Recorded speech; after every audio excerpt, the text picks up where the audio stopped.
January the 21st, 2013. Galatasaray sign Wesley Sneijder from Inter Milan. 8 days later, Galatasaray follow it up with the signing of former Chelsea icon Didier Drogba. I know!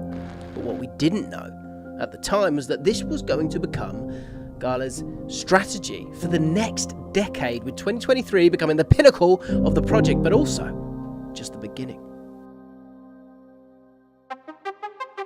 The Turkish SuperLig, a hostile environment known for tribal football encounters where it feels more than 11 men kicking the ball around a field. It's deep-rooted into their society. It's at the forefront of everyone's mind, and the passion and intensity flows bluntly from the stands down to the pitch. The eruption that comes from the clashes in Turkey has made the league into what it is today, partly. But what does not get spoken about is how the Super League teams have the pull to attract the biggest names to their shores, most specifically Galatasaray.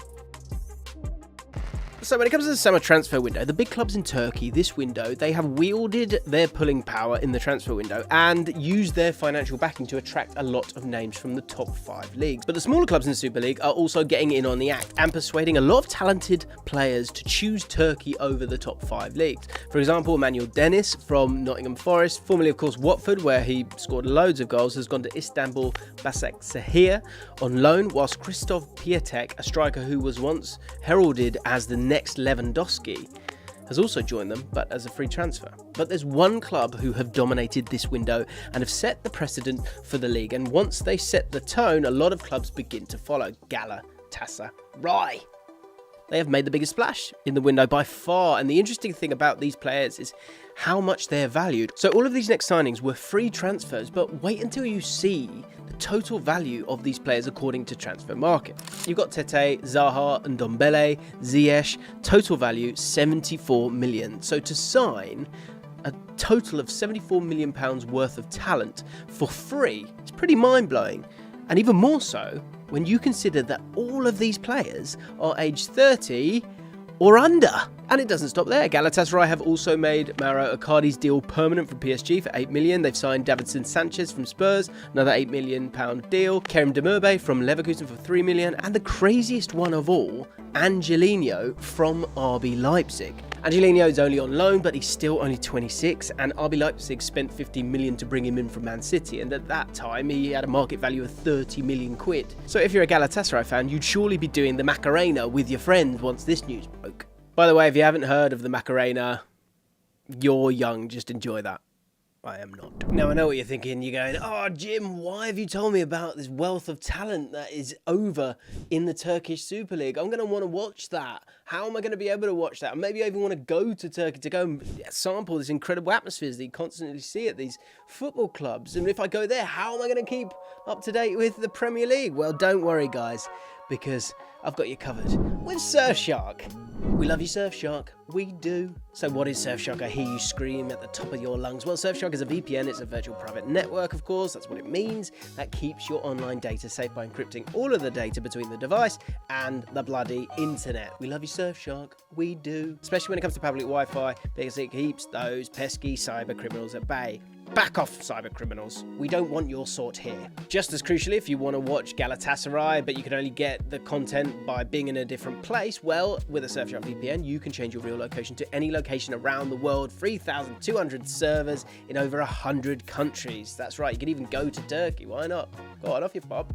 Not literally, that's the point. It's about changing your IP address. And as I said earlier, if you want to watch UK TV when you're not in the UK, you're on holiday, again, just simply change your location and watch BBC iPlayer. Watch whatever you want. Watch Sky Sports. Watch ITV. You get it.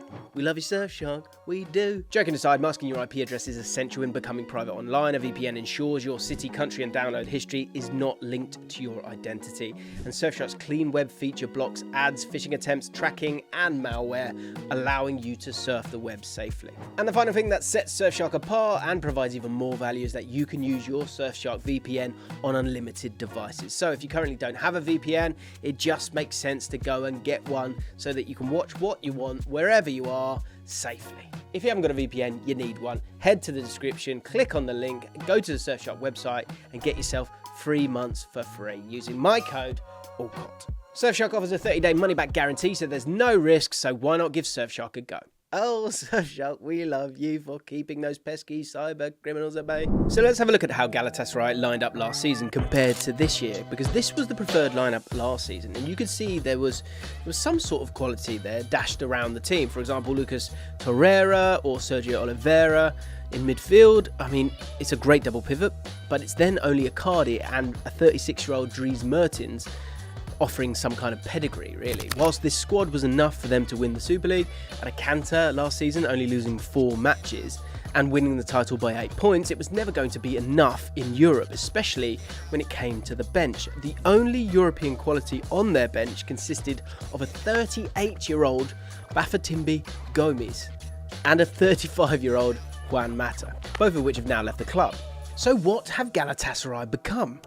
Now, lo and behold, this is what Galatasaray squad has become. The first thing that will hit you is the names within this team and how many ex-Premier League regulars they now have. But that's not the most important thing. The average age is the important thing here. There is not a single outfield player in the starting lineup over the age of 30 in this team. Even more importantly, they're all in their prime. Speaking of prime, their manager, Okan Buruk, is one of the most exciting managers in Europe at the minute and doesn't get the credit he deserves outside of Turkey. In 51 matches in charge of Gala, they have only lost 5. They've also played a lovely brand of football that creates multiple attacking opportunities but also holds possession well. And with this new star-studded Avengers-like lineup, they really have the eye of the tiger this season when it comes to Europe for more than one reason. So why is all of this important? Well, the Turkish Super League has always been known as a payday for players looking to secure that one last final bag. And because of this, the league has never been seen as a top 5 league, but Galatasaray are becoming the first ones to say enough of these foolish games, okay? In reference to being deemed as a top 5 league. With the squad chock-a-block with 26 to 30-year-olds, a lot hinges on this season when it comes to their plan for the next 5 years.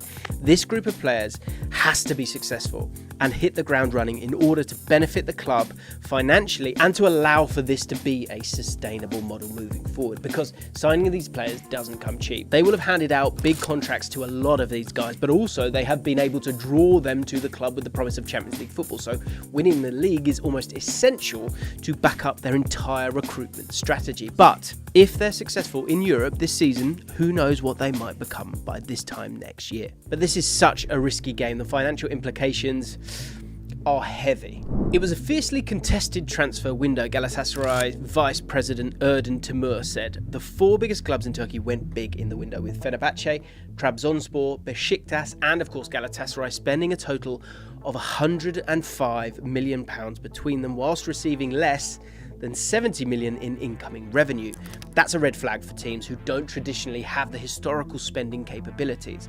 But how are these clubs able to do this? Well, the answer isn't some magical solution that nobody saw coming. There's no Turkish magic money tree for these clubs. The harsh reality of it all is that these clubs are riddled with debt and keep piling it on. The doling out of high salaries is one method for Turkish clubs to secure the high-profile signings of free agents. However, this comes with a price.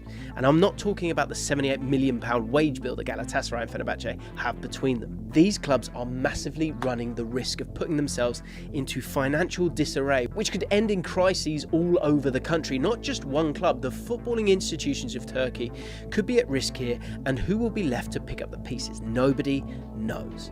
And the scariest thing about all of this is nobody seems to care. Watch this space when it comes to Galatasaray. How many times have we seen a club go for it to make that leap to the Champions League, to make that leap to try and make an impact in the Champions League, only for it all to fall down and crumble beneath them? Turkish football has often been a dramatic soap opera, and it doesn't seem like it's going to stop anytime soon.